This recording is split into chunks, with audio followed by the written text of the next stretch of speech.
Dice Company contains fantasy violence, mature themes, and unapologetic bickering. No feelings were hurt in the making of it, but listener discretion is advised. Dice Company will always be free, but it's not free to make. Please consider supporting us on Patreon or Apple Podcasts and get access to our weekly roundtable show Extra Roll.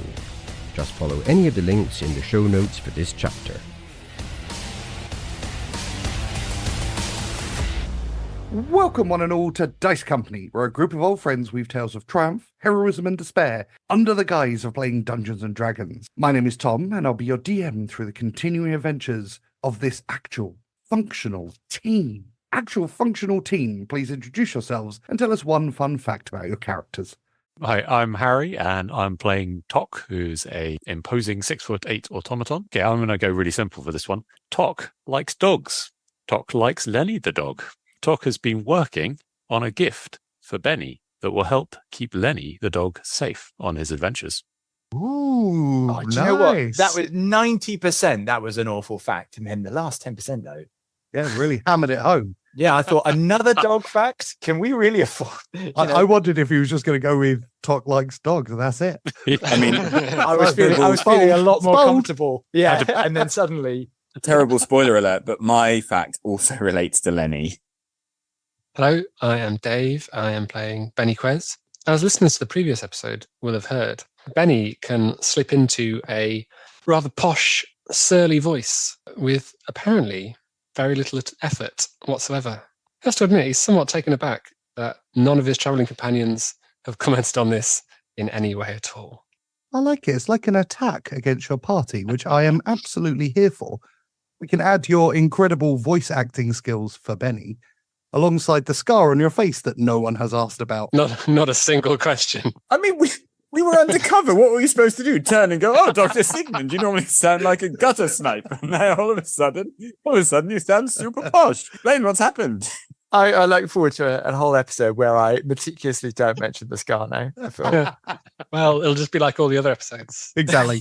I think we should have a mentioning episode where we have to go back all the plot leads that we've just let fall to the ground. Well, Benny does a lot of mentioning. When you bring stuff, he mentions it, and you go, I don't want to talk about it. Stop weeping on about your scar, Benny. Nobody cares. No. Hi, I'm Alex. I'm playing Augustus Zeno, and my fact this week is that Augustus still doesn't trust Benny's dog. Okay, that's yeah, I buy that. I mean, the dog appeared on the airship when it was in the clutches of the Empire. Vander had no knowledge of the dog. I know we think it's not a homing beacon. I'm almost sort of ready to accept that. You're a homing beacon. Yeah, I may have shouted you're a homing beacon at some point, and I think we all regret that stage of our lives. But I still don't know where the dog came from. I don't trust the dog. I think the dog's out to get us. I'm not happy to hear that Tock is working on some sort of present for the dog because it's probably a traitor. I'm sorry, that's the end. And we don't give traitors presents. I want to make that clear. We're not normally. Well, he's just a very good boy. You know what?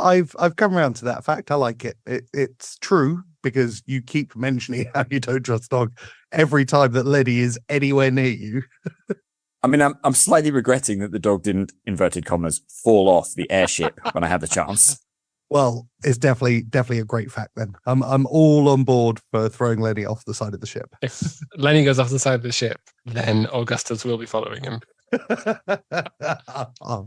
My name is Charlie. I play Vander Finnick, and this week's fun fact is that, as probably most people know, the national animal of Scotland is a unicorn.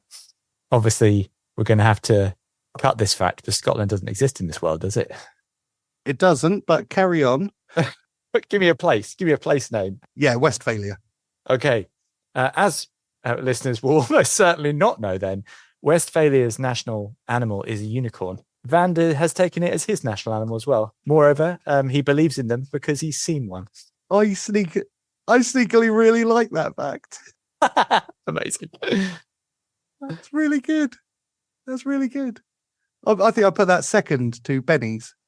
I looked up fun facts, and the other ones I found was you probably eat bugs in your sleep, and I just couldn't turn that into anything.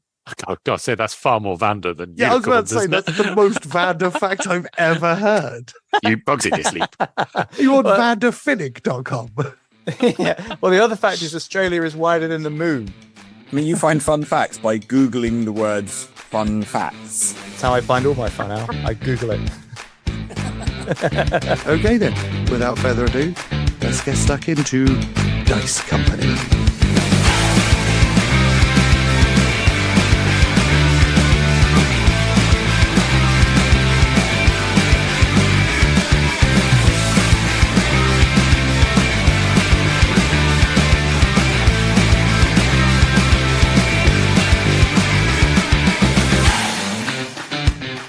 Last time, you guys were stowed aboard the first ever Steamrunner transportation device, on a mission for the gnomish gang leader, Gearhead. You crept and bluffed your way through all of the carriages, under the guise of your alter egos, Lord Sloom, Franz Hammer, Dr. Sigmund, backup name Sigmund, and Gary Pencil. Making it all the way to the entertainment caboose, you proceeded to get to your target, Lady Sophia Calibri, drunk. Vander slipped the ring off Lady Sophia's hand, while the rest of the carriage descended into madness. The lady was taken back to her suite by her 2 bodyguards. You have completed your primary mission, and Augustus is only mildly drunk. As the dwarven woman exits the caboose, leaving a half-drunk goblet and a newspaper on the table, you are now stood in the almost empty carriage with a few hours until the Steamrunner returns to its stopping point on the outskirts of Slateholme. What would you like to do? Feel everything that isn't nailed down. No! Creme de menthe! Alright. Augustus dances again. Augustus, can you roll a d20, please? Yeah, I was going to say, I think mildly drunk was probably not quite the descriptor I remember last time. 3. Augustus is promptly sick all over himself. Oh. Augustus stops dancing and looks sad. Just like you. Oh, he's feeling emotions again. Creme de menthe. Regret. And it takes a tactful step back. Augustus, do you wish the smelling salts again? No smelling salts, Tock. Because someone clean me. Please, can we try our best to stay in character? I'll go and try and find one of those gnomes, see if they can bring you a towel or something. Dr. Sigmund, how did you develop this incredible accent all of a sudden? What about that scar on your face? Those details are irrelevant. Let us proceed with our mission. I have other questions. I have 8 episodes full of questions. I'm going to leave you for a moment, Lord Sloom, and find a towel. I was Tock created by his own creator. Wait, no, that makes sense. Are you trying to do a soundscape of your own hangover? Exactly, it's a bleak place to be. Well, can I grab that newspaper on my way past? You certainly can. Is it clean? Yeah. Okay, just I always want to check when Mr. Pissy Fingers is picking them up. He doesn't seek out piss-covered newspapers as a standard. Tock throwing absolute shade in all directions. Gentlemen, I think it's best we vacate the scene of the crime, as it were. Maybe, as Tock says, it's time to line our own pockets. Vander smiles with all 3 of his teeth. I find that suggestion acceptable, Good. although we should stay in character. Of course, Gary's the name. Penciling's the game. Yes, master. Excellent. You leave the entertainment caboose and make your way back into the highfalutin carriage.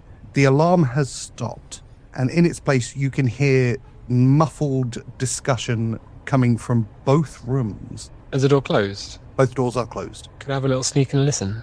Sure, give me a perception check. Just 10. The 2 bounders you hear their very pronounced voices. They appear to be talking to a gentleman. It's a voice you haven't heard before, and they appear to be discussing a job. Chaps? Yes, Benny. They're talking about a job in there. I wonder if that's the individual that sent those bounders to search the luggage compartment earlier. Potential jobs could be an investigation of legal matters, or abusing their station to steal from the passengers. I rather think option B feels the most likely. We could do a job, boys. We could do, let's apply. Let's do the job.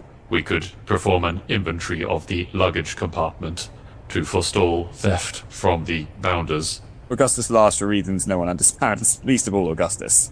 By that, I mean, obviously, we're going to go and steal everything. What do we think, chaps? Well, on the principle that it's always good to know what's what, it might be useful to enter the room with the Banders. We could ask what they're doing about the corpse, of course. See how their investigations are going. We certainly can, and as long as we don't expose ourselves in any way, we can then get on with our searching of the luggage on the train. No, we definitely should not expose ourselves. Why don't we see what we can get from the group? And Vander starts hobbling in his hideous way in the direction of the room and then raps on it with his ledger-free hand. The conversation stops immediately, and then a voice from the other side says, "Enter!" And Gary enters. Augustus wants to be inconspicuous, so he's going to pretend to have a conversation with this pot plant over here. Tock will hang back and let the other two do the talking.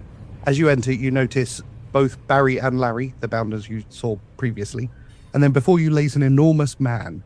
It's difficult to tell from his seated position on the bed, but his vastness appears to encompass all areas of his physical form. Likely over 6 feet tall, his rotund stomach is just held into a bright orange top with a number of pins. "Oh, you don't look like the serving staff. What are you doing here?" Forgive the intrusion. My name is Gary Pencil. I'm here in search of the Bounders. I've come at the bidding of my master, Lord Sloom, of the Almighty's representative on Earth. "Oh, well, they're busy at the moment. They're doing work for me, Lord Aloysius Cartier-Bouton. And I'm sure that whoever your lord is important, but he's not as important as me." The many thousands who pray at the feet of my master may disagree with you, good sir, and I was wondering if the Bounders were aware of the body. "Body? What body?" There appears to have been an incident on the train. Gary flits his one eye at the Bounders. And I can't help but feel that law enforcement was lacking at the scene. "I see. I will let them speak in a moment. The body, did it belong to Rothskill?" And I turn. Have I introduced my colleagues? This is Radegard's physician, Dr. Sigmund, and his bodyguard, Franz Hammer. Delighted to meet you, all of us. Day, sir. No, the body is not. Was it Rothskill, did you say? "Yes." No, the body was a nobleman. Felix, I believe. "Blast." Who's this Rothskill chap you mentioned? He looks you up and down for a moment. "I believe him to be an assassin sent from the elves of Lanarsil. I believe his final target was to be the Emperor himself." Goodness. "You see, I do not deal with such small things as a murder of a man named Felix." No, understandable. "Have you seen Rothskill?" I believe I saw an elven chap on the train somewhere, but not really in the vicinity of the murder, no. Dear. Okay, Larry, Barry, why don't you go and investigate this crime?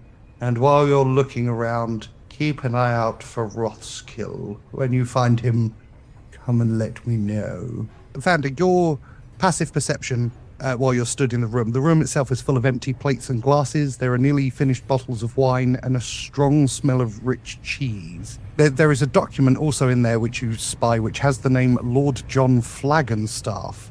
It's a tithe document, and it says paid in full.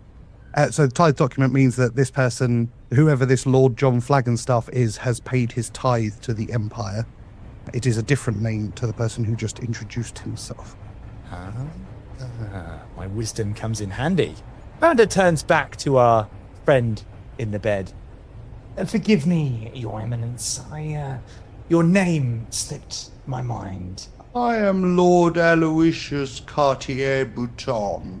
And you hail from, if I may ask? I am from Lumatorn in Cantioch. It is a northern realm. It's very cold. And what brings you to this magnificent steamrunner? That's a very impertinent question, Mr. Pencil, but I was once a hero of the Grand Army of Cantioch. I fought, in the final battle in Roanoke, and I saw the writing was on the wall. I knew we were going to lose, and so when the war ended, I pleaded with the Emperor to allow me to stay. and he very kindly accepted my offer. I see, and please forgive the impertinence. I ask only as I wish to inform my master of the conversations I have. You understand the lot of people of my class is to merely report. Forgive me. Yes, I understand. I'm going to send a mental message to Sigmund, which reads, "Steal the document." You haven't seen any claret around, have you? I'm quite thirsty now. Of course, I'm sure I can search some out for you. Vander makes the most extraordinary fuss of the crockery, and so much destruction ensues in his search for this claret that I assume it'd be very difficult for anyone to be thinking or looking at anything else. It's an absolute shambles as I search for the claret. Vander, can I have a performance check? And Benny, can I please have a sleight of hand check? Tock will try and assist Benny in the sleight of hand by providing the bag of holding, just subtly holding it aside so he can dispose of the documents real easily. You may add a D4. 18 total for my sleight of hand check. And 13 for my performance. Making an enormous fuss with the clattering of empty glasses and plates and cutlery and whatnot. Lord Aloysius' attention is entirely on Vander/Gary at the moment, which gives Benny enough time to sneak over, swipe the documents, put them in the bag of holding, with the Lord being none the wiser. As you pick up the documents, you also feel directly underneath the main one is a small coin purse, which you also grab and put into the bag of holding. You may add 5 gold pieces to your inventory. That's pocket change for a lord like that, isn't it? I hand our friend a glass of claret, finally. Thank you. Is there anything else? No, that was everything. I merely wanted to inform the Bounders that it was an unexpected delight to meet yourself. We will leave you in peace. I'm going to wait until Vander leaves and then say, "My lord, cards on the table. My lord is in the corridor with vomit down his shirt and is currently chatting to a pot plant. So as you may understand, I'd perhaps be looking for a new master. You mentioned those Bounders, that you had some work. I wonder if it's anything I could assist with." There's one thing I can't stand, it's a traitor. But I do need Rothskill killed. Is that something that you could help with in your role as a physician? Not exactly in the line of work of a physician, I'm afraid, my lord. Well, if you can find Rothskill and let him have an accident, and you can prove that you have done that, I will happily pay you for a job well done. Very well. Thank you, my lord. You're obviously of a middling stock at best. It's 1,000 gold coins for proof of his demise. Very well. Thank you, my lord. Perhaps we shall meet again. I do not think so, but we shall see. I leave. Shut the door behind me. Did old Roskill jump out the window? Or He did jump out. He did. Okay, cool. And he is trying to kill the Emperor, so presumably prefer. Well, yeah, that's exactly what I was thinking. Oh, I said we could go and see if his body was on the tracks. I don't think that people can jump from the train, so it might be 1,000 coins just waiting there for one. He's either an invincible elf or he's just wildly overconfident. He died horribly the second you left the train. I think Rothskill quite liked me, although he was deeply patronising towards me, but I think there was the germ of friendship there. I now see why you think we're friends.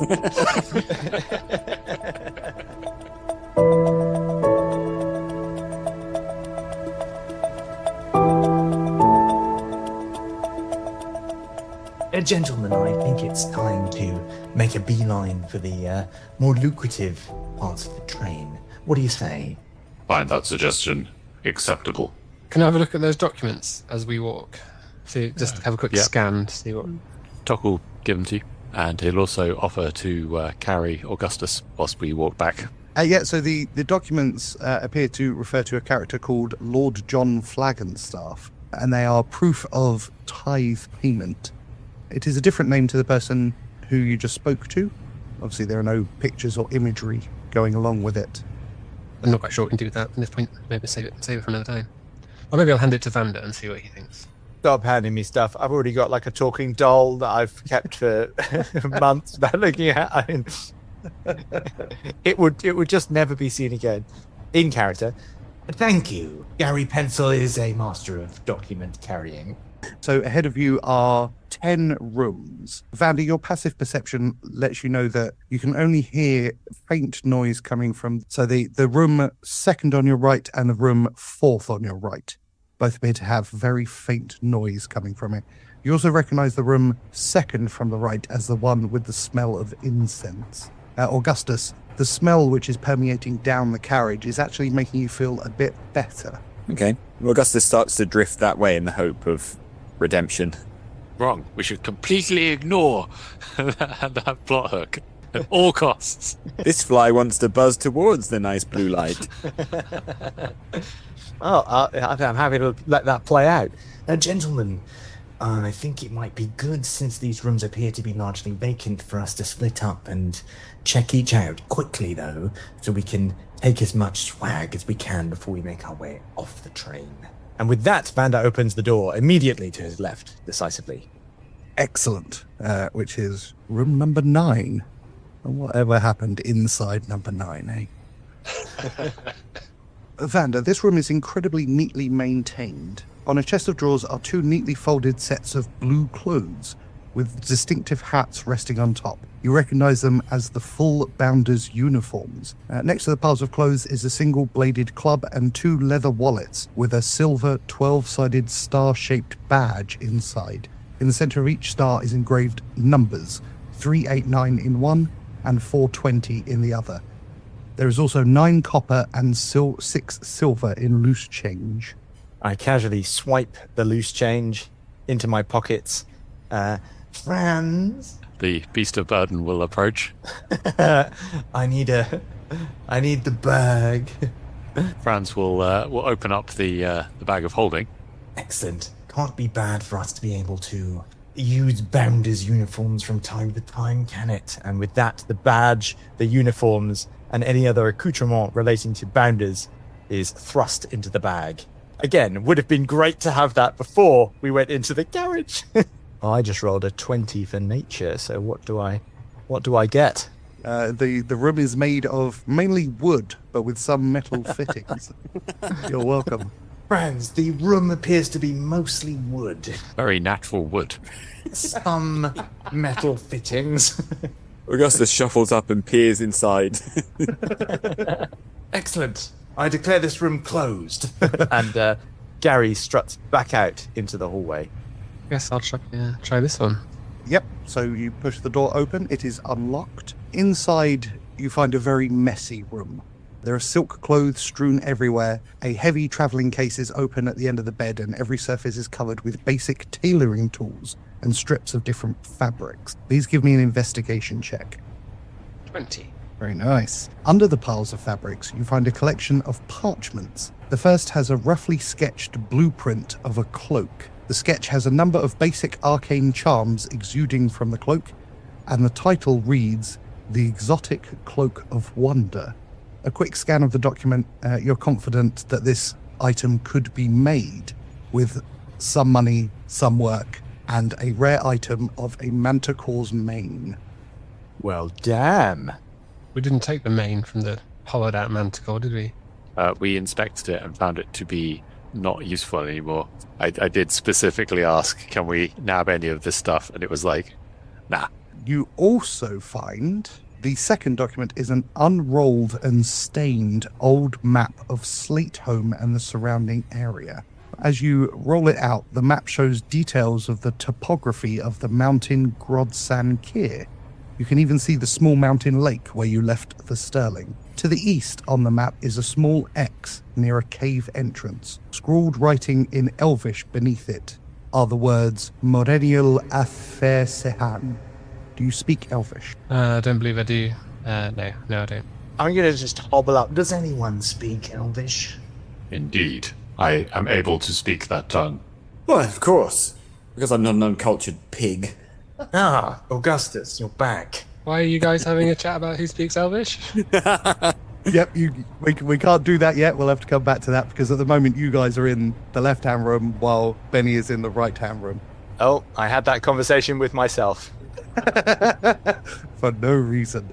We will come back to that. Augustus, you are heading towards the room with the smell of incense. I am going to knock on that door, despite the fact my friends are currently ransacking rooms very nearby. You knock on the door, and from inside you can hear a woman's voice saying, "Enter." Oh, yes, please. In we go. The room is filled with a pungent aromatic incense, and the low lighting of a single candle leaves shadows to flicker and dance over the room. Sat before you is a beautiful young woman with shoulder-length blonde hair and a ring through her nose. "Well met, stranger. What brings you to this compartment at this time?" Oh, bollocks, have I actually walked into a brothel here? Madam, I merely wanted to follow the enchanting scent that appears to be emanating from your door. "Of course. Shut the door behind you and come sit here with me." Madam, I fear we may have walked into a misunderstanding. Gary! Staggering, and it's going to take me about 5 minutes to get down there. She stands up coyly and closes the door and then beckons you to sit with her, locking it as you enter. Augustus sits on the very corneriest corner piece of the bed. "Greetings, seeker of truth and fate. I am Saffron Willowglade. Through the veils of chance and divinity, I peer into the mysteries that lie beyond the mortal sight. Come, and let me weave the tapestry of your destiny." Ah, of course. Wonderful. That's rather better than I was... No, anyway, yes. Weave away, madam, weave away. At this point, there's a knock on the door. Gary Pencil, sir, came as fast as I could. Hold thy horses, Gary. No writing required? Please linger by the door. Yes, sir, lingering away. She pulls out a silk bag, unties the top, and pulls out a deck of cards. Alex is frightened of cards. It's the shopping trip all over again. It's all right. Alex doesn't remember that.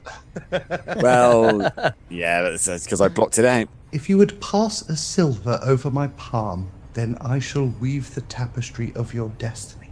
Of course. Augustus gladly hands over a piece of silver. "The first card will be your past. It represents where you've come from and what you've left behind. The second, your present. This represents where you are now and what you seek. And finally, the third card is your future. This shows you where you are going and what you may expect." She turns the first card and you see the image of 3 golden spheres. "Ah, the 3 of orbs. This represents wealth and status. It means wherever you've come from, you never struggled for food or shelter. The 3 signifies that you are the third of your line, or perhaps the third child in your family." In reference to the clothes, Augustus brushes a sleeve of his fine loungewear suit from Babetto's. How deliciously unnecessary for this exact moment. But shout out to Obetto's or whatever that was. Brazil, anyway. She turns the second card and you see an image of a tall building being struck by lightning. "Oh, the tower. This represents imminent danger, upheaval, and unexpected change. It suggests that you're about to undergo something perilous, which will change you in ways you cannot yet fathom." Augustus coughs and looks awkwardly around this little bedroom. Ignoring you, she turns over the third card, and you see the image of a skeletal, hooded figure in a black robe, riding on a horse. Good news? Death. Not to worry. This is not a prophecy of death, necessarily. In fact, it normally represents endings, the freeing of oneself from things which have held you back, and allow you to move forward, normally with decisiveness. Its true meaning will be as a result of your choices which will define your path, the consequences of which are not yet written. It's a very rare card. Only rare individuals get this card. Well, that's fascinating, madam. Does it suggest any particular course of action, or...? She grabs your hands. "Would you believe me if I told you that I've dreamt of you coming to see me?" I would not contradict you, madam, in your own boudoir. "Your path is noble. But remember that true strength lies not only in the wielding of the sword, but also in the compassion and mercy that you show others. Just as the scales weigh the deeds of mortals, so too must you weigh the impact of your actions on the lives of others. Seek not the triumph of righteousness, but also the redemption and healing of those who've strayed from the path. You understand your importance, I'm sure. I've certainly been brought up to understand that, yes. As I suspected, there are a number of divine presences surrounding you as I speak, all of them looking for a champion. Isidore, Tyr, Landolin, Malek, even Kale himself. What will you choose, I wonder? I wonder too, madam. She smiles, stands and reaches into a chest at the end of her bed. After rummaging for a moment, she pulls out a neatly folded handkerchief and a small book. Opening the handkerchief, she takes out a small rectangular stone and hands them both to you, squeezing your hand shut around them. These will help you when you've made your choice. They will guide you in the days to come. When you have chosen, when you have taken your oath, fill the book with the learnings, and the stone will guide you to what you seek. Thank you, madam. And Augustus looks a bit sort of surprised. He'd been kind of imagining this was a scam or a trick or whatever, and now he's somewhat baffled. So he kind of looks at her quizzically and tucks the book and the stone inside his very fine coat from Pepetto's and sort of makes towards leaving. She kisses you on the cheek and then unlocks the door, so you may leave. Augustus sort of drifts out. He feels like he's got a lot more questions, but he feels like he's been, like the doctor says, next please, and you just got to go before you get to raise all the other medical gripes you were meaning to talk about.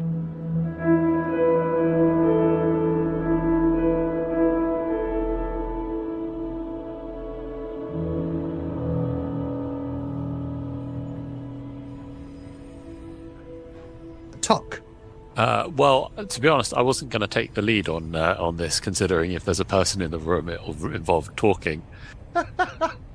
Tock was mainly going to basically be backup for the other chaps. I can hobble over and I open the door. Da-da-da. And I step in the door. There we go.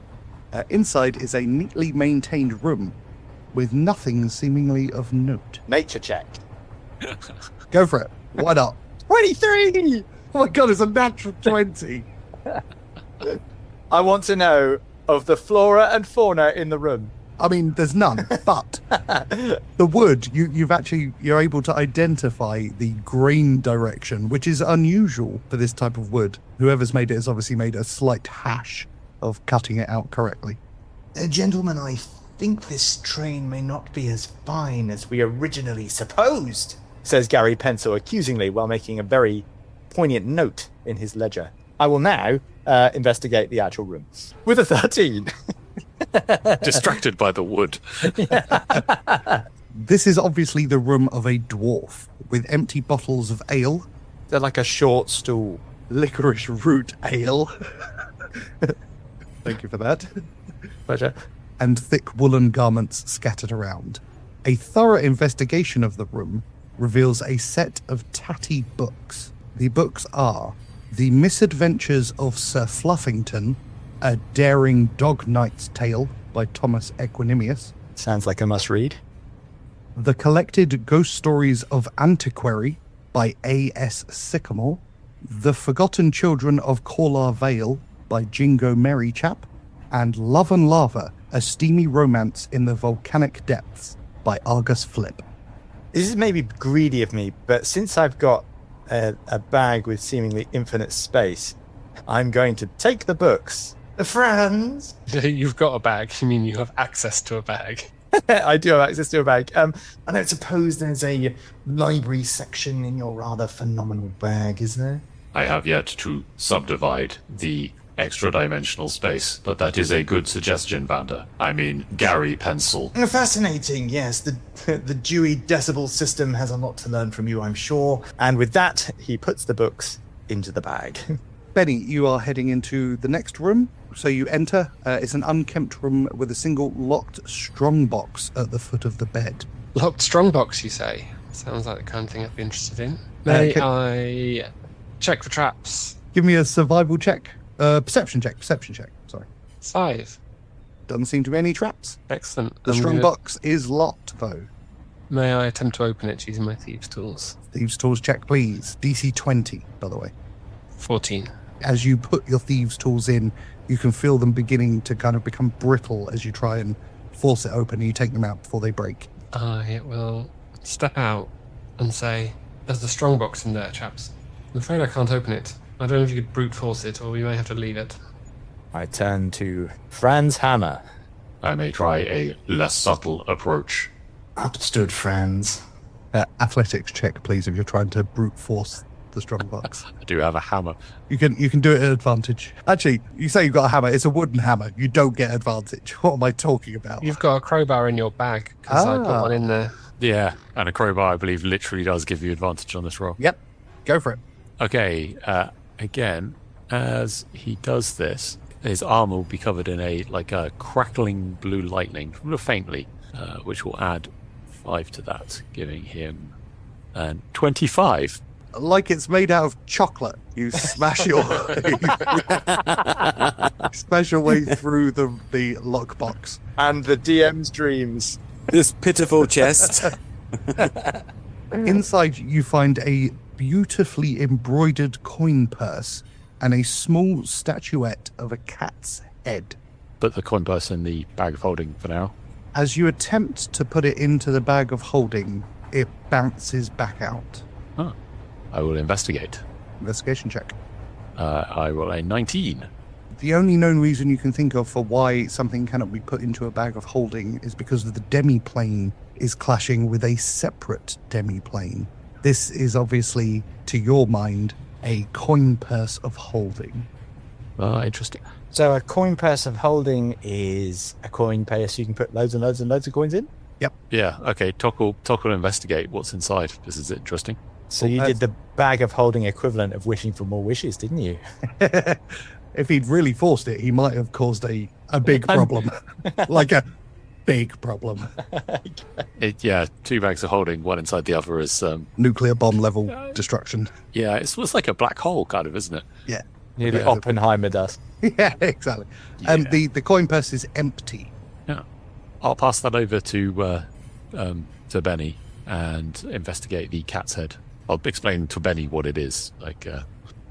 This appears to be a small extra-dimensional carrying space intended for coinage. And I'll investigate the cat's head. Give me an Arcana check. So lots of rolls. I'm going to guide myself on this one. It's probably not going to be enough. So I rolled a 10. Which is a natural 1, was that? That was a natural 1. It's definitely arcane. Okay, magic cat's head goes in the bag of holding for now, and when I have time to properly investigate it later. If you can find like an hour or 2 spare, you'll be able to figure out what it does. I'm interested. I just want to quickly do something. I'm all wise, super wise, and therefore nothing is really a closed door to me intellectually. I want to know about why Tock crackles in the way he does. So I'm going to press investigation. 23 DM. What does it mean? Tock, would you like to describe what it is? It's magic. Well, mind blown. Do you want to do arcane? It's magic. Cool. I mean, I don't know. I don't know what level of information to give from that. Just give him broad strokes of what it is. Or just talk to him. You can talk to him if you want to. Yeah, I was going to say, you could. Well, he hasn't actually asked me, so... I investigated you. My armor, Gary Pencil, supplements my strength. It has been enchanted. So, magic.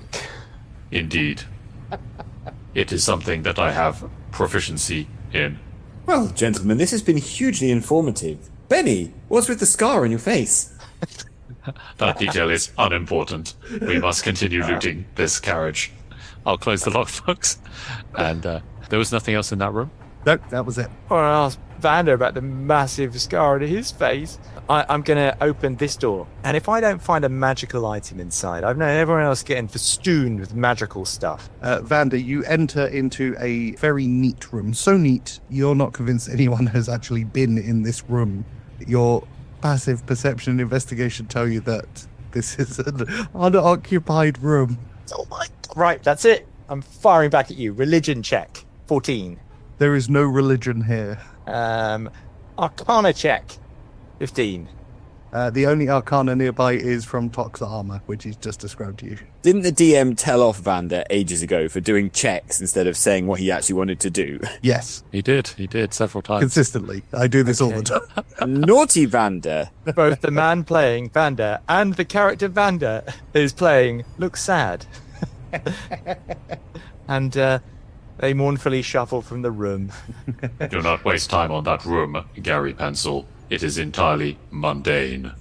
Thank you, Master Hammer. I say through clenched tooth. Augustus, the room that you approach on the left-hand side, the door is locked, and you hear a voice suddenly from the other side. I do not need anything else. Be gone. Okay, in a whisper to the others as we're all gathered outside the door. Gentlemen, does anyone recognize that voice? He sounds a bit like one of the guards of Yeah, Lady like the Sophia. bodyguards, it sounded to me. It could be one of Dom's Russian accents, though. I mean, Yeah, we are trying to guess the dialect of one of Dom's Russian I mean, it's definitely not Russian, for fuck's sake. Is it not Russian? That was Russian. I don't know, it's just like a... Russian Irish. Oh, God. Yeah. You don't recognise the voice. It's a new voice. You haven't heard this voice before. It's completely unique. Well, it sounds like they will be leaving the room imminently. Imminently. Your Eminence. There we go. Got there in the end. Gary Pencil. Your Eminence. Your Eminence. I like your Eminently, your eminence. Yeah. I think your We live in the eminence. room eminently, Your Eminence. Your eminence sounds like someone who's always about to arrive. It's quite a, Really it's quite a good, terrifying. yeah, scary prospect. From now on, Lord Sloom would like to be referred to as your eminence. Of course, sir. Of course. So hang on, do we have to do a check or something to find out? Does anyone recognise the voice? No, none of you recognise the voice. It's not a voice you've heard on this train. He doesn't seem to want us to go in. No, he doesn't. He sounds grumpy. I suggest we carry on. Wait there. If the DM doesn't want us to go in, this is classic reverse psychology. We go in. You attempt to turn the lock, or the door handle, and it's locked. Okay. Doctor? I said I do not wish to have anything. Be gone. Checking with the group. What do we think? I think we should do what he says. I don't see any benefit to breaking into a grumpy man's little room. You put it like that. While you guys are discussing what to do, Benny, from the room opposite, you can hear a conversation. Give me a perception check, please. My perception check's been going very well this evening. So. I have faith. 11. It's not the best one yet. Yeah. You can pick out the two orcish voices and one non-orcish voice. I might knock. With a spirit of impetuosity, I knock on the door. You knock and the room falls silent. Good day. Still silence. I heard voices in here, and know perfectly well there are people within. Please open. Give me a persuasion check. 17. Do what he says. He's got a scalpel. I rejected the scalpel, sadly. Oh, don't do what he says then. We are in the middle of a Bounder's investigation. Well, jolly good. Should think so too. That's why I wish to speak to you. The door clicks unlocked and then slowly opens, and inside you can see the two orcs from earlier are sat on a bed, and stood over them is the Bounder from the same carriage. Give me an insight check. Oof, 22. Nice. This Bounder does not carry himself in the same way that the others that you have encountered do. He looks very controlled and stern. I told you there was an investigation. What do you want? Well, I was wondering what in the world you're doing here when there's a dead man in the entertainment caboose and two, excuse my saying it, buffoon-like colleagues of yours who seem to be in charge. I was wondering why you are here pestering these people. I presume it's related to that investigation. It is a separate investigation. I've been tasked to come here to investigate these potential criminals. The death in the entertainment caboose is not my reserve. I left that to not colleagues, but fellow Bounders. These two are criminals and outlaws, and I want to know how they managed to obtain access to the Steamrunner on its maiden voyage. Oh, very well. I shall just go and explain to Lord Sloom, my employer, who you'll doubtless have heard of, that rather than investigate the suspicious death of a nobleman on this train and one of his personal friends, you're faffing about with minor criminals. I'm sure he'd be very keen to hear about that. Bloom, was it? That's right. He reaches into his blue uniform and pulls out a notebook and flips it, along with a small pencil, and begins running the pencil down. Sloom is not on my list of registered guests. Well, of course he's not on your list of registered guests. If his name appears on lists of registered guests, and assassins are aware of him, aren't they? Gary Pencil enters the room, ledger open. Tock is going to take his spear and shield out of his bag rather than having his little club. Quite right, Doctor. Just making a note now. Officer more interested in fair evasion than murder. Yes, it's all here. You can make a note of my name as well. I am Inspector Angus MacLeod. I would like all notes taken so that we can get to the bottom of this when this Steamrunner journey is at an end. Gary Pencil, was it? Yes, Gary Pencil. Though I myself am not important, you see. It's His Eminence who is. He continues to write in his notebook. Are we in a scribble off? Yeah, we are. Give me a deception check at advantage. You don't want to be in a scribble off against a man named Pencil. Absolutely. 16. I suppose it is possible that the name was excluded for some reason. What was the reason given again? My lord is far too important to be on the list of registered passengers, for it encourages assassins. I may need to follow this up at the station. Where is Lord Sloom from? Nebuchadnezzar, says Lord Sloom, stepping into the doorway because these idiots don't even remember where he's from. I was getting there. I hail from Nebuchadnezzar. I have the pleasure of introducing the Almighty's representative on Earth, Lord Sloom. And Gary bows almost, well, not to the ground because he's not got that kind of flexibility, but it's pretty impressive. Lord Sloom is framed in the doorway and says, "What is the meaning of this unsavory scene?" 1,000 apologies, your ineffable hugeness. We seem to be encountering problems with this commoner. Gary looks back with his one eye at the inspector. One of Augustus's eyebrows just slowly raises until it disappears into the brim of his top hat. I am not a commoner. I am a member of the elite who has taken it upon myself to join the Bounders in the name of the Emperor. I do not have Lord Sloom's name on my list. You have told me that there is a reason for this, but then you say he is from Nebuchadnezzar. His accent does not match that. I will be following up this investigation. If you would please leave, I must deal with these two criminals first. Gary writes furiously in his ledger, recording every word at a speed that baffles others. I can do a roll for that if you'd like. I mean, there's really no need. Okay, well, it's pretty impressive. I'm sure it is. Augustus has decided not to enter. I think it would be foolish at this point, given the kind of role he's trying to project, to enter into an argument about his accent with a Commonwealth Garden police spud. So he has opted instead to continue glaring at him like an owl and waiting for his staff to get him out of this terrible mess. Officer, Gary takes one step closer. Inspector, yes. Inspector. Gary simpers. I too have taken notes and will be following this up. Be clear that you may now be at the very center of a diplomatic incident involving His Ineffable Hugeness and your friends, whoever they are. Be sure that this will also be raised with our diplomats. And with that, Gary snaps a ledger shut and storms haggardly from the room. He doesn't seem to pay much attention to your tantrum. A full report, Gary says. Your hissy fit. Can I be clear, though? I definitely won the ledger off. Yes, you did. Glance at the orcs to see what they're doing. Yeah, give me a perception check for that. 6. They look fine. Good stuff. They look slightly greenish. I guess I will reluctantly step out of the carriage. As you do, Tock will be waiting with his small stone tablet that he has that will read, "A problem, shall we kill him?" But he'll just share with the people walking past. Gary opens his ledger and writes, "No." Holds it up to Tock. Yeah, Augustus shakes his head as well. Benny looks like he thinks it might be quite a good idea. I feel like he's got our number. No, he's got our fake number because our covers are so immense. Also, he carries on writing on the tablet. The orcs seem like stand-up people who are outlaws and against the Empire, might be good allies. Big tablet. Yeah, it's a great tablet, isn't it? Good lord, he it's can enormous. clear over part of it and rewrite. Gary writes on his ledger, fascinating insights. I hadn't considered these before, and they raise many questions, which we should discuss in full in prose.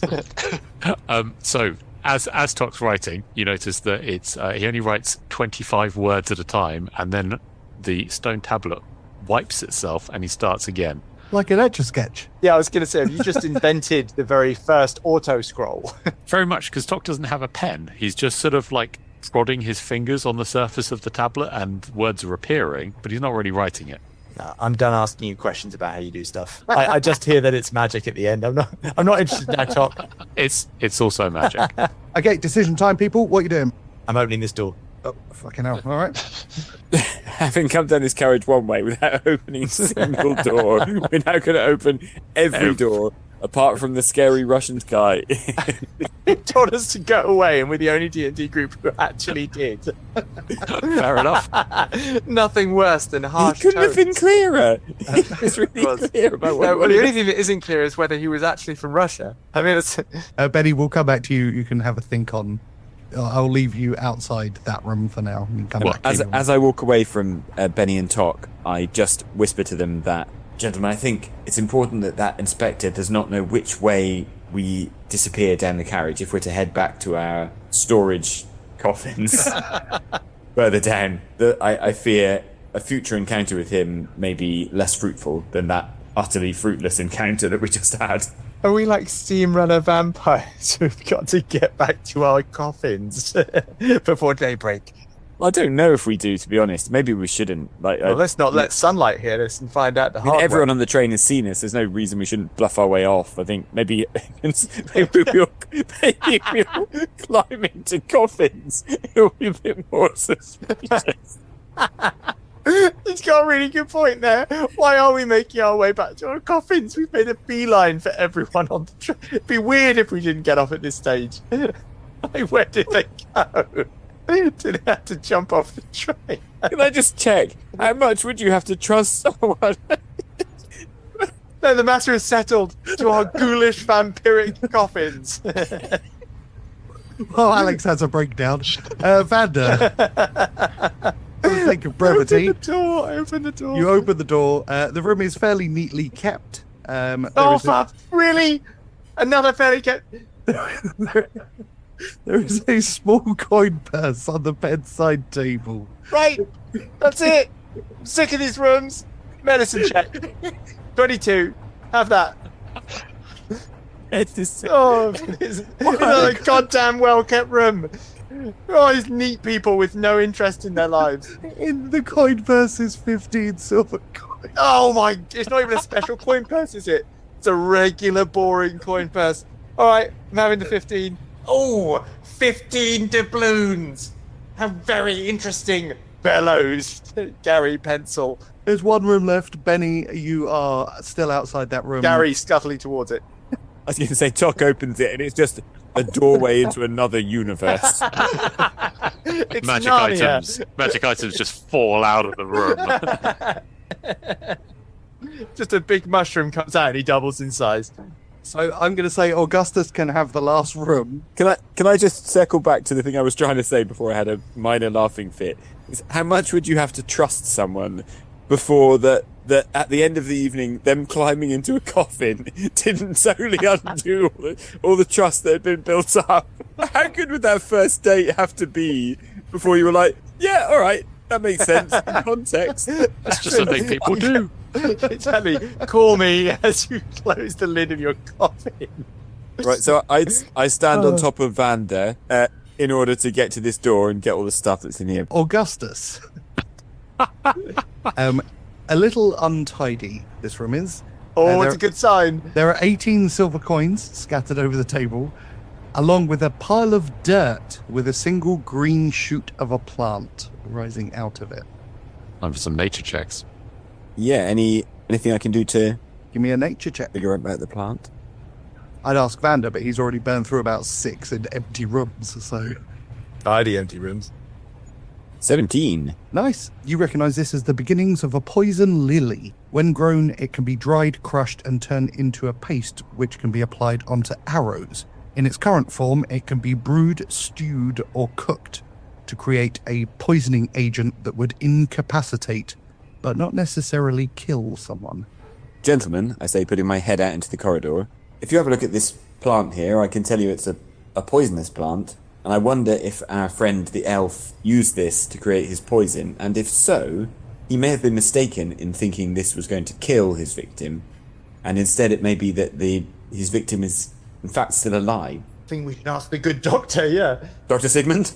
Benny, you are still outside the other room. We'll come back to you quickly. Can I have another listen now that I'm outside? Give me a perception check. 12. It's relatively quiet. There appears to be a kind of low-level conversation. Certainly no raised words or any shouting or any intimidation or anything like that. We're just going to burst the door open, pile in, and murder the guy. I know. I want the orcs to kill him. Everything's much simpler if the orcs kill him. I mean, there's only so many times we can be right next to a murder before it starts to look a bit like we did one of them.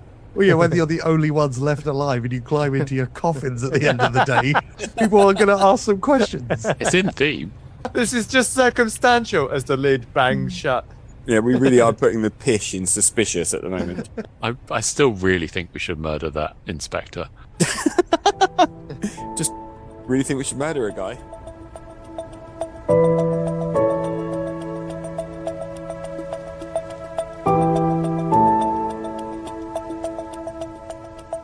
Augustus, you have found the poison lily plant, and you've just leant out of the door to whisper to the others about it.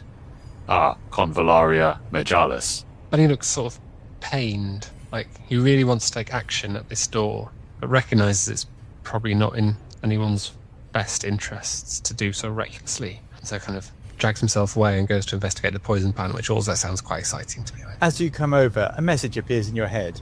Problem, Benny? And as you turn, you just see me, Vander, staring at you with one eye. Why is Vander being creepy at me? So Vander has a high passive perception, and so when you describe pained look on your face about something, he will be able to pick up on that. Yeah, don't like that bounder. Itchy fingers with him around. Kill him, ? Appears in your head. Tock will then display on his tablet. Shall we kill him? Also, he looked formidable. It's probably not a smart move. Vander nods slowly. I'd just quite like to. Gentlemen, might I suggest that if we intend to murder everyone who becomes suspicious of us, we probably owe it to the public to come up with better backstories before we venture out. We're really inviting a series of grisly murders. Very perceptive. Says Gary. How could we associate it with the Pissy Fingers gang? I certainly don't want them finding out we sleep in coffin. That's going to really spark the public imagination, isn't it? Can I grab some of those leaves? Yep, absolutely. Augustus hasn't taken the money that was lying around in there, because that's not the kind of thing Augustus is going to be up for doing. La-di-da. If it's lying around, then Benny is going to swipe it while he's in there. Yep, go for it. That's the sort of thing that he's... So Tock's going to suggest we go to the luggage compartment and rifle. Lead on, Franz. Tock, give me an investigation check, and if anyone would like to help him, you can have it at advantage. I've got 16 for the rifling. Oh, yep, done the other way around. Okay, so Vander... Let me guess, I find a tidy carriage. He's just running ahead. I want to find something, Sick of being hit by this glitch in the Matrix. Vander, we are a team. The loot we discover will be shared equally. Yes, my friend, it certainly will, but forgive the urges of an old pirate. Always good to get your claws on some loot. Vander smiles in a way that's in no way reassuring. You two spend the next 40 minutes or so thoroughly investigating the baggage carriage. In that time, you find a lot of effectively useless toot. But you do find, Vander, a small glass container. You pick it up, and it looks... It's piss. I find a full vial of piss. It looks to be empty, but when you pick it up, you can feel liquid kind of sloshing around inside, even though you can't see the liquid. Arcana check. I'm checking for magical properties in this clearly magical vial, which is definitely not filled with magical piss. Arcana for 15. This is a potion of invisibility. Oh, that is cool. I hope it doesn't work on your mask. Why is that floating mask looting all the corpses? And just a quick aside, guys, but I'm thinking, why would someone leave something as valuable as an invisibility potion unattended? And then it occurs to me that Someone who's standing by it invisible. it might very well be attended. Or maybe it's what the Bounders were looking for. Because they just found a healing potion, hadn't they? Which presumably is not quite what they were after. Gary, as all good vampires do, is going to shuffle towards his coffin. We're going to have to go that way, because basically now to explain where we've been is going to be so awful. We've got no choice. During this time, Augustus has been very preoccupied and keeps moving his hand towards the gem and the book in his pocket, trying to make sense of the encounters with that lady in the carriage, and also slightly less bit with the inspector, who kind of unsettled him as well. But he doesn't want to get the book and the gem out in front of the others. And in the doorway, just pausing very quickly, Vander turns to the group. Gentlemen, we've just robbed our target and looted the train successfully. I just wanted to say how proud I am to be in your company. This is exactly the kind of thievery I'd hoped for. Excellent work all round. Augustus looks physically sick, but just says, Vander, before you continue your congratulatory speech, I'd remind you that there were 6 guards sleeping, or 6 gnomish creatures sleeping in the carriage beyond, and potentially drivers in the cab wherein our coffins are contained, he says with some scorn for the idea of climbing into a coffin.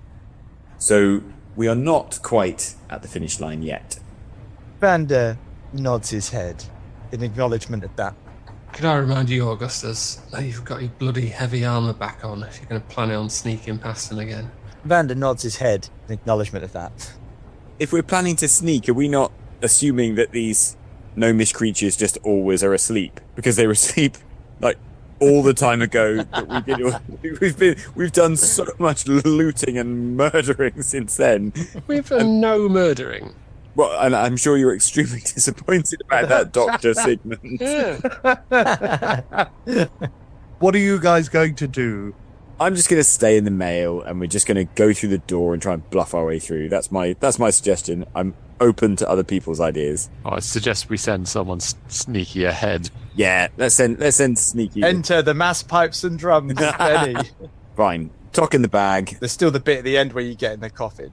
Well, yeah, exactly. They're going to see us getting coffins, right? I think I've got an idea in case. So, Gentlemen, shall we make our way in quietly as we can, but we'll see what we have to do. We're not dressing up as anything. You're already in disguise, you fucks. and with that, I walk through the door. You walk straight through, and you're met with the gentle rhythmic snoring of the gnomes, who appear to be still asleep. Unbelievable. Lazy bastards. I'd forgotten we were in disguise. That's a relief. Old Inspector Angus MacLeod will never recognise us if he sees us again. He's just got a load of weird notes about people he definitely should have questioned. Sigmund, for example. We're as slippery as a vial of invisibility potion.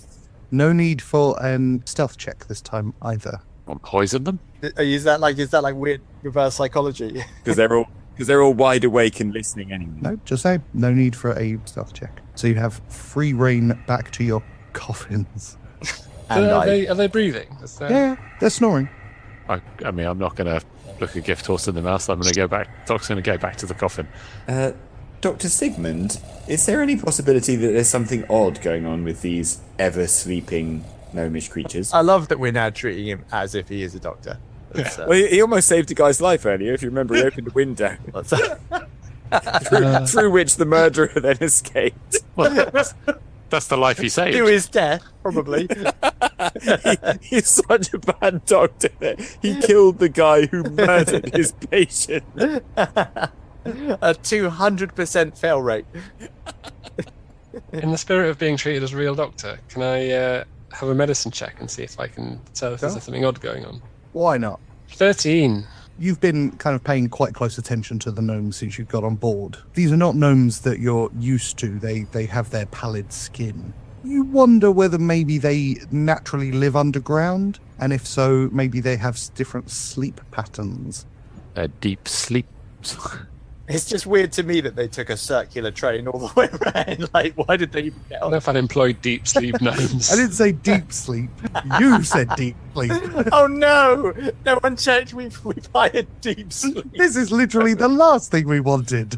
Yeah, these guys suck. We're getting these guys on Hey, board. look, you're not a doctor. You rolled a medicine check. And they're alive. The end. Fine, I'm getting in my coffin. Well, Doctor, you did what you could. I honestly, I don't think Dr. Sigmund's casebook is going to be crammed after this display. Are there any windows? There are no windows in the main. I got nothing.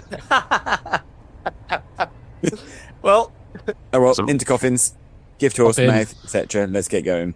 You clamber back into your small coffin-shaped storage compartments, and after around 45 minutes to an hour of waiting in the darkness, you can hear the heavy boots once again on the metallic floor above you. The Steamrunner begins to accelerate for a moment and then begins to slow. Does Alex have to roll to see if he's going to be sick? No, because he's already been sick, so he's not going to be sick again. Fine. Thank you for checking there.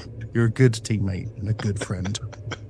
At least if I drown in my own vomit, I hope you open my coffin to find that scene. he'd filled his coffin with sick. It's a terrible way to go. Anyway, wasn't he cured by the hooker prophet person? Hooker profit. Fortune teller, whatever. Anyway, the Steamrunner comes to Hang a on, stop. wait. Oh, God. I want to point out there's someone in a coffin filling with vomit. It'd actually Use your words. it'd actually be a case for opening the window and save them.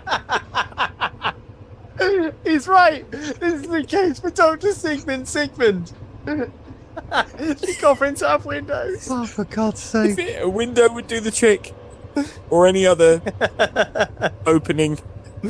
My God, he's a genius. Following Gearhead's succinct instructions, you bastards. And the story firmly re-established itself. You wait until the heavy boots stop once again. You can hear the clanking of machinery as the front of the Steamrunner is detached from the rest of it. And when you are sure there is silence, you click the buttons to find the Steamrunner engine carriage in complete darkness.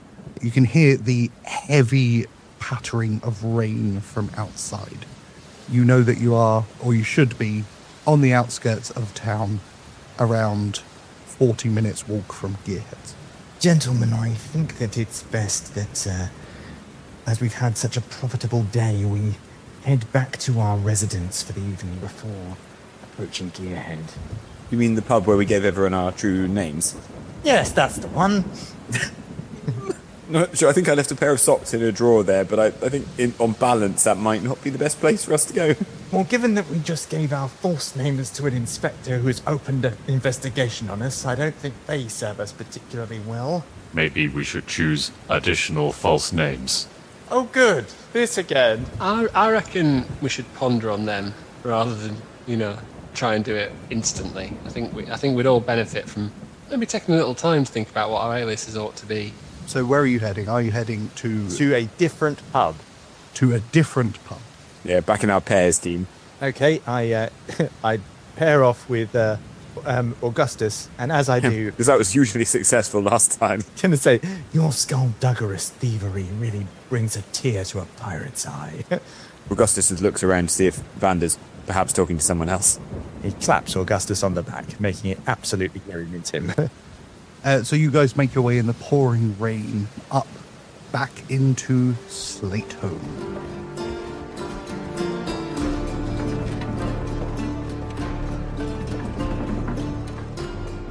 After 40 minutes walk, you approach Gearhead's headquarters in the old Temple of Tyr.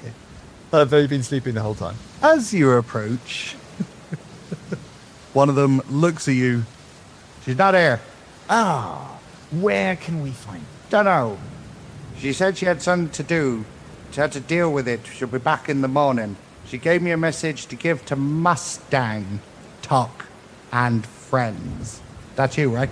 It is. Go ahead with the message. Message reads, Mustang, if you're reading this, that means you were successful. Good job. Getting the wood for airship taking longer than expected. I have to twist a few keys to unlock the answer. Rest up. Gunda has your money. P.S. Don't mess me around, Mustang. You'll upset me. And you know what happens when you go and upset me. Gunda, do not give this money to anyone who does not present you with a ring first. You got a ring? The ring appears in Vander's hand. I do. Here's your money. And He Vander hands you- accepts the money, which disappears into Vander's robes. Tell Gearhead thank you for the job, and that we will see her in the morning about a wound. Got it. And with that, Vander's oily presence dissipates from the area in the direction of another pub, which requires that I look at the map, but if we can... Do we have another pub? The Tipsy Tinker. The Tipsy Tinker. Gentlemen, I know of another pub, the Tipsy Tinker. Shall we frequent there tonight? And maybe keep names out of the conversation? I find that acceptable. Yes, me too. I suggest we go in pairs or even singly. If pressed for a name, do not use either your true name or any of the names we've used so far.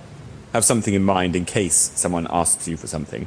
Can we split that cash up before we split up? I don't see why not. Very much. And we divide all the winnings between each other. Yeah, so you guys head towards the Tipsy Tinker. It's a lot louder than the Glittering Pearl, a lot rowdier, but you're fairly certain you can blend in quite nicely here. Successful day, gentlemen, as Vander signals for a creme de menthe. Am I right up? Thank you, good sir. Glares around at all three. Was our first heist. Feels good to be back in the game. You are intending for a second heist? This is just the beginning, my friend. Absolute silence. Many heists, much glory for Augustus, money for Benny, repairs for you, and questions with more questions from me. Love how you've just decided you know exactly what my motivations are, Vander. A message appears in Benny's head. I'm quite good at that, you know. Yeah, stop fucking doing that as well. I wink with my one eye. How would we know? Okay, yeah, I just close my one eye. It's just really mean. Was it a wink? Was it a blink? We'll never know. Yeah. Vander's very pleased with it, though. Benny, that... I was wondering if we could read of our latest exploit. Yeah, well let's have a look. So I unfold the paper to have a glance, see if there's anything that appears to be of interest. The Ovic Observer, and it's from the day before, not instant service. There are two main headlines. The first reads, The Steamrunner's Maiden Launch, and the second, Notorious Gang Flees, Peace Guaranteed. Can I read the Notorious Gang Flees article? Emperor Salazar today declared victory for himself and all citizens of the Empire after one of the most notorious gangs were finally chased from Athlon. The criminals known as Pissyfingers Gang were tracked to the Pytherial Mountains in Gramplona and a village called Haven. We can report that following an unsuccessful fight with Gramplona's bounders, the mercenary band have fled to the west, likely back to their home continent of Cantioch. The Emperor has dispatched a small unit to give chase and make sure the gang never return and threaten the peace and security of the Kalian Empire. Meanwhile, the leader of the community of Haven, a Cantioch usurper called Kalan Lux, was captured by the Emperor's forces. Upon arrival in Lunadyne, Lux revealed everything he knew about the gang they were harbouring and threw himself on the mercy of the Emperor for forgiveness.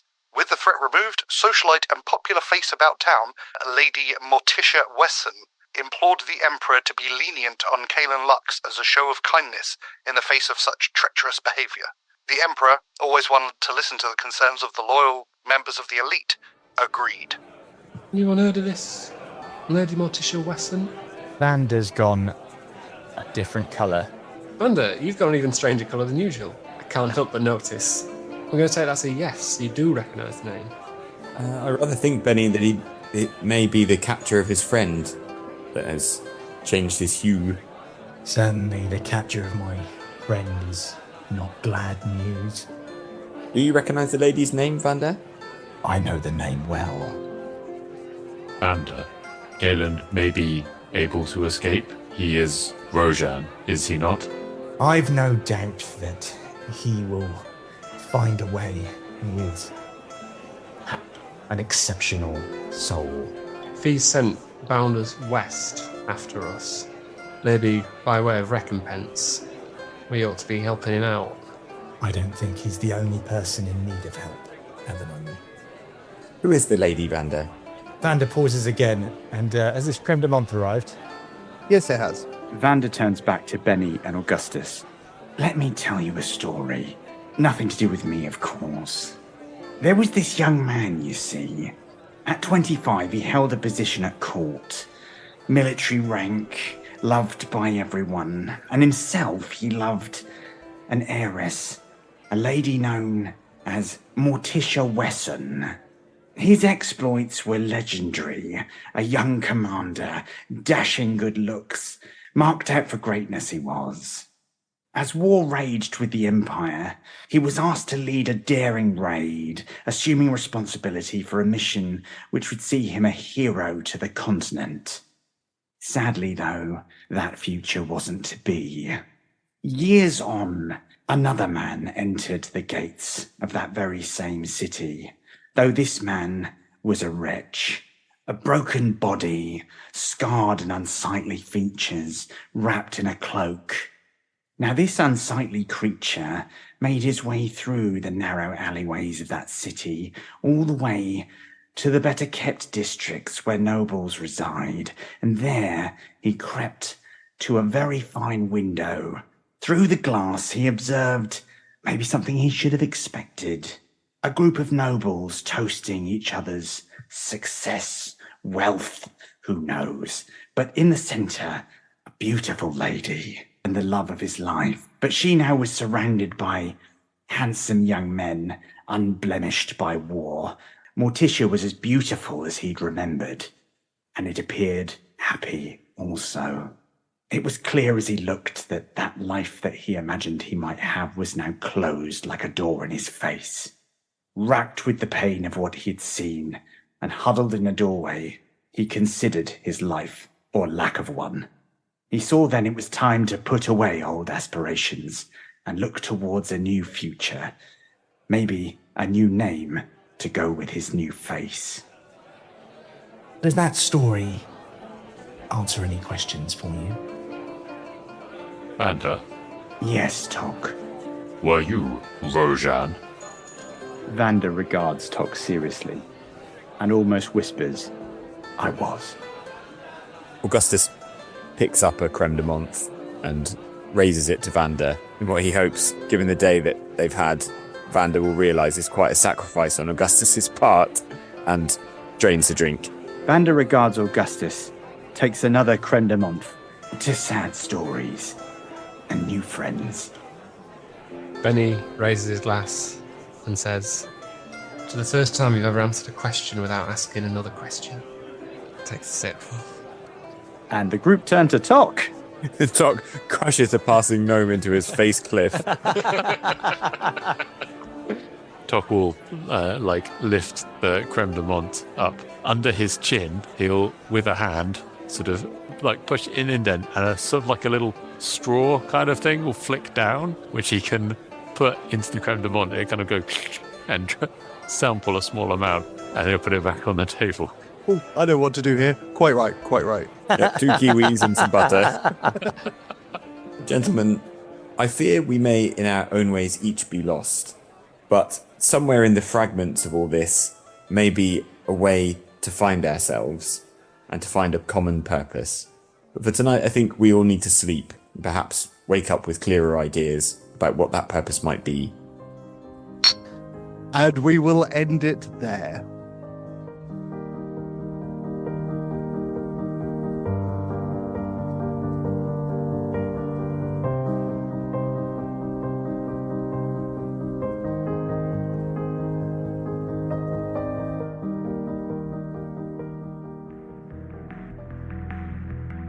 You've been listening to Dice Company's Small Embers, starring Dave Windust as Benny Quez, Alex Morrison as Augustus Zeno, Charlie Blackadder as Vander Finnick, and Harry King as Tock, with Tom Patrick as your Dungeon Master. Where have you gone? I'm just here. Just down at the mid-carriage. Oh, he's under Tock. Jesus Christ, people. Man who's just casually standing under Tock. No wonder he's so injured. He just constantly does stupid stuff. I mean, I need to point out, if you ever find someone standing underneath someone, I suggest you ask the person on top what they did, rather than, how did you let someone stand on you? It feels like the wrong way around. This is classic working class jealousy. He was merely assisting in your investigations. Radagard, the man, the legend. Thanks for listening. Please consider supporting Dice Company on Patreon, where for the price of a cup of coffee, you get access to a whole other show, Extra Roll, as well as an ad-free listening experience. The Dice Company Discord server, along with our socials, can be found on our Linktree in the show notes. If you enjoyed this chapter, please like and subscribe, and don't forget to recommend us to your friends. If you didn't like it, recommend us to your enemies. And we'll see you next time on Dice Company.